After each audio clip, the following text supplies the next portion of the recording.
哇，水果泥，这可是我考了满分，妈妈奖励给我的水果泥，一套只要99，还包邮哦。99，这也太贵了吧？你懂啥？贵点质量好。先来一个小柠檬看看吧。嘿，哇塞，晶莹透亮的，还散发着一股柠檬香味呢。来看它的拉伸性，这么脆，不会都是脆泥吧？小西瓜，脆泥，红彤彤的火龙果又是脆泥，诱人的猕猴桃怎么都是脆泥呀？最后一个小橙子，我辣99白花了，怎么办？不然这样吧，我们来玩抽水果改造水果泥，好主意，反正都是脆泥，不如来改造呀！水果改造泥大作战开战！第一轮我要选个最喜欢的榴莲，你好重口味啊！抽 TOA 白玉胶，上来就抽到这么好的材料吗？这瓶胶怎么也有50块钱吧？赚到了！夏天就来了，我要来个小西瓜尝尝鲜。有纸条，卸妆水，还只剩半瓶了，顶多用来润润泥儿了。第二轮，来个白心火龙果，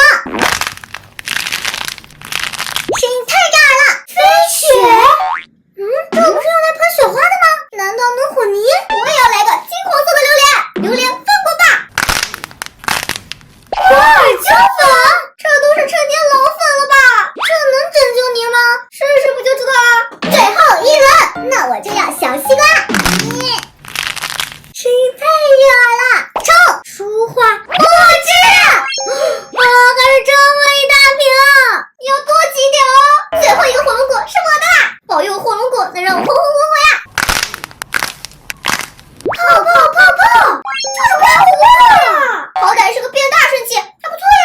材料一清洗，开始拯救你。先把我的小水果扒拉出来，变晶莹透亮的，好像小果冻呀，戳一戳也非常软唧唧哟。来一点瓜尔胶粉末，卸妆水来一波，最后加上刮胡泡。咱们来给水果泥做个马杀鸡，999999，好像在做一道美味的甜品呀！怎么办呀？怎么变成一条一条的了？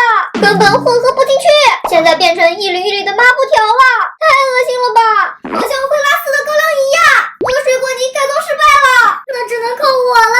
我选的全是暖色系的水果，变！看起来 QQ 弹弹的，是不是像高粱一样还能拉丝呢？就是这韧劲吧，不太好。赶紧先来加入 TOA 白玉胶，这可是专门用来制作起泡胶的哟。倒进去，看起来 QQ 弹弹的，再来一点飞雪。这飞雪怎么和刮胡泡这么像呀？最后一个材料就是墨汁了，小心翼翼来一滴，哎呀，挤多了，这墨汁还臭臭的呢，像发霉了一样。戴上手套，开始混合，冰雪瞬间就变黑了。噔噔，混合完成，变成和我的指甲一样黑的颜色了。虽然它看起来油亮油亮的，好像质感很好一样，但是还是一扯就断，加了胶水都不管用啊！这泥儿实在是没救了，我们都失败了。唉。